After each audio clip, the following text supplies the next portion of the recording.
Hi friends, my name is Hyrum Osmond. I was one of the supervising animators on Frozen, and Olaf was my character. And what I mean by that really is that there were a team of amazing artists that all worked together to really create this character, and I was just fortunate enough to be able to lead that and help kind of define who Olaf is. But today, what I want to do is actually show you how to draw Olaf, which I think would be fun. So if you'd like to, grab some paper and a pencil. You don't need any sophisticated art supplies for this. I'm just using a normal pencil and some paper. And I'll go through kind of step by step how I draw Olaf.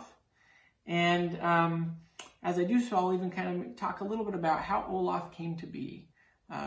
Just the beginnings of Olaf, and maybe a few fun little things about Olaf that maybe you didn't know. Now, as we do this, just have fun with it. Now, we're not going for perfection. You can practice drawing Olaf later. For now, just have fun and draw.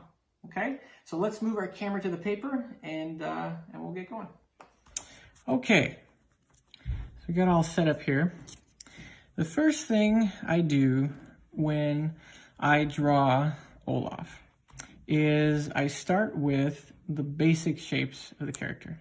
And you'll find that with most characters that you draw, it's really kind of finding those basic shapes to help guide you to the finished product. So with Olaf, he of course has a lot of round shapes, being a snowman. And so we'll start with a circle. And as you draw, keep it light, because as we continue to draw, we'll darken things in and get things looking better. But for now, let's keep it light and kind of just flow with the shapes here. So there's my circle, almost like a little oval circle shape. We're going to start with his head here. And I'm going to use this circle to kind of guide me for how his head, to kind of guide and shape what his head will look like. And you'll see what I mean here in a second. But I'm going to take that circle, the width of that circle, and kind of help me create that kind of bulbous head of his. Okay? So that's kind of how I started off. And from there, I'm going to use this circle again. So we've kind of got this basic shape, that egg-like shape of Olaf, which I love, by the way. Our head of visual development, Bill Schwab, he did the designs for Olaf, and I love the simplicity and that big Olaf, that now very familiar Olaf egg shape head of his. But anyway, so we take that same circle we've drawn, and I'm going to use this top portion of the circle here to kind of help me place the crease from where his mouth is going to be. And from that crease, I'm going to draw Olaf's mouth. Oops. Again, not going for perfection because I just made a little mess up there. But anyway, there's Olaf's mouth, just a little smile, okay? And then from there, I'm going to draw in Olaf's very familiar tooth. And you can see I'm going to use this circle again to kind of guide the placement of that tooth. You see the bottom arc of this circle is kind of where that tooth is going to line up. Okay. Now, a fun little fact about Olaf's tooth: when we were first developing Olaf, we weren't quite sure what material that tooth should have been made of. And for a while there, the tooth was actually made of, it was like a glass, or not glass, but an ice block in his mouth. Which was a fun idea, but ultimately it didn't quite look right. And so we finally decided, no, let's just go all snow. And his tooth became snow. All right, from here, and you can see I'm just kind of making little adjustments, but you can kind of see, oh, look, Olaf's head. We're kind of seeing Olaf appear here. And from there, we've got his mouth, got his tooth, and now I'm going to use this circle one more time to kind of help me guide where I want to place his nose. I'm just going to very lightly just put sort of an oval shape right here. We'll come back to this later, but that's kind of where I want Olaf's nose to be. All right, so from there, I'm going to come up to the top of his head here. You see kind of his head's kind of this little arc up here. I'm going to use that to kind of guide where I want his eyes to begin. And Olaf's got those very cute, very big eyes. And I'm going to start with there and there. Yes. You can kind of fill that in right there.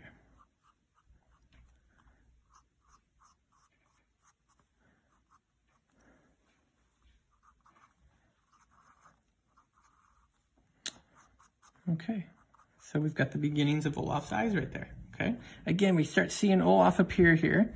Still got a lot more to do, but now we've got his eyes kind of close to where we want them. And then from there, we're gonna stick those cute little brows of his right above those eyes.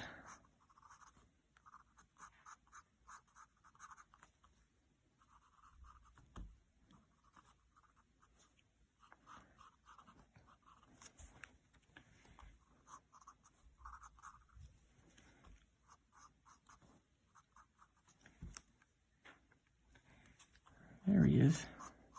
Okay, so there's kind of the rough layout of his head. Now I'm going to clean up some things here. You can kind of watch how I do that. And as I do that, I want to talk a little bit about how Olaf began. See, Olaf, at the very beginning of Frozen, we had a few screenings where Olaf, he was a much different character than he ended up being. In the beginning, Olaf, he was a little bit more snarky, a little bit more sarcastic, a little bit louder. We kind of found in those screenings that, you know, there's just something wasn't quite right about that. Wasn't quite right about Olaf being that type of character. And then as the story progressed, as Frozen progressed, the writers, the story department, kept describing Olaf with words like sweet, kind, full of joy, full of wonder, and just full of that unconditional love. And he slowly evolved into this character that really sort of represented what the theme of the movie was really about. And he sort of became this embodiment of love. And I just love that. And when that happened, he became a very different character. And of course, with the addition of Josh Gad's voice, which adds so much to him as a character, he became what he is today. And I love, Olaf, he makes us laugh. He's silly, right? He's a funny little guy. But because of that, because of his wonder and his love, we also can connect with him in a very emotional way. And I think there are not many characters that allow you to do that. Okay, so we got his nose. We got his head here, all worked out. Now, I'm going to open his mouth a bit because Olaf, typically, he's very excited, right? Let's open that mouth. So it's just a few lines you just put down there, opening his mouth. And then I like to kind of fill in that mouth with a little shading there, just a little shadow.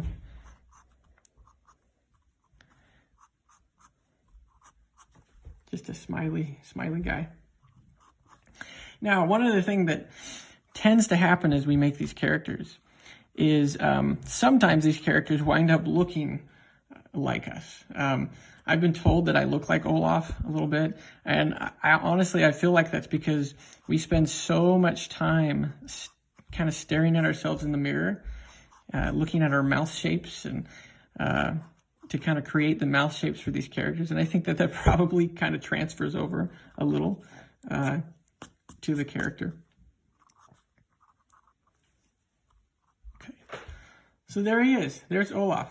Now from here, we got to get his cute little hair, cute little sticks. And that's another fun thing. We weren't quite sure what to do with his hair at the beginning. I know there were lots of conversations with Olaf. Maybe he should have grass growing off the top of his head or for his brows. And I know we had some silly little discussions like that. But I love where it ended up. Just sticks, right? Just sticks. And I think that's what's so fun about him. He's just so simple. Okay. All right, so there's his head. Let's move on to his body. All right, so Olaf, again, we're going to those basic shapes. We're going to put that circle in there for his upper portion of his body. But as you kind of notice with Olaf, his circles have little kind of squared edges, a little bit. And then his bottom portion here, just make a big circle. And even that bottom portion, it's going to have a little bit of that, kind of those squared edges.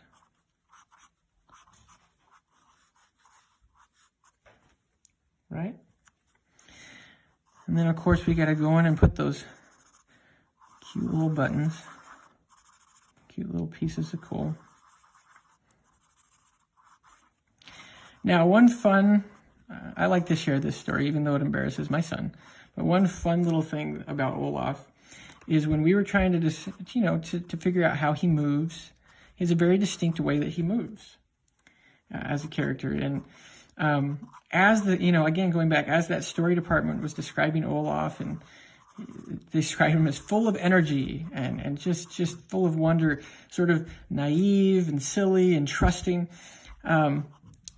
The more they talked about him, the more I thought, they're really kind of describing my son, And at the time I had a toddler, my second oldest boy, who really behaved much like I kind of imagined Olaf would behave. And so I took some videos of my son. I brought those videos in and I showed them to the animation crew as just sort of reference for how this little guy should behave and move.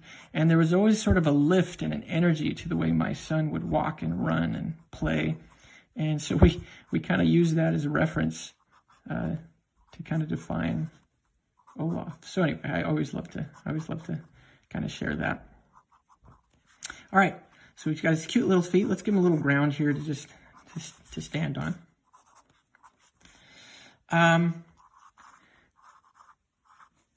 And he's done, right? Well, okay, let's give him some arms, shall we? Now, Olaf, I love this pose because Olaf, again, he's just so joyful, and I always kind of imagine him like, maybe he sees a friend, right? And or a squirrel in the forest. Something very Olaf like that. And he's just like, oh, hi, friend. And these hands, they're just sticks and kind of squarish little fingers. But he's saying, oh, hi, friend, how are you? And then maybe, let's get both those arms up there.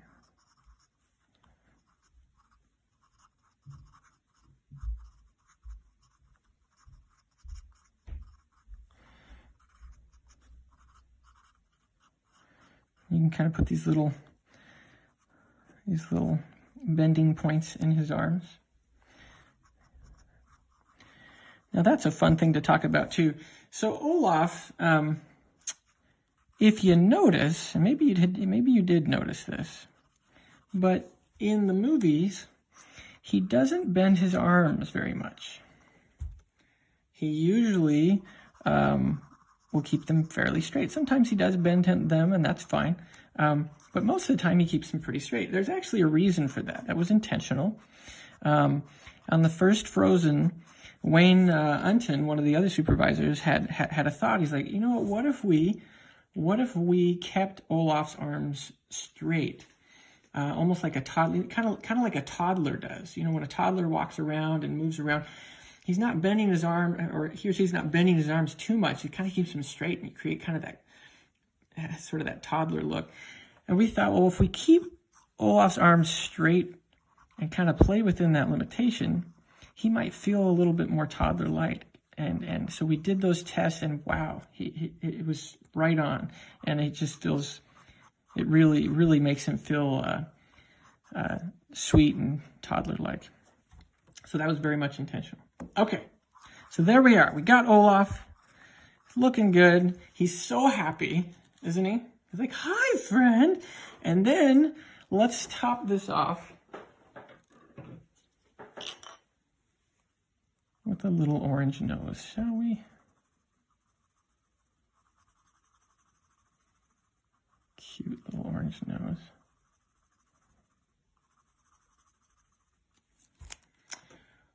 All right, friends, so there you have it. Now, all of you who've been following along,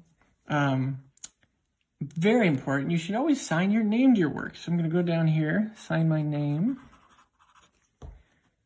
and call it good. Thank you for following along. I hope you enjoyed this. I hope you learned some things about Olaf. And keep drawing, my friends.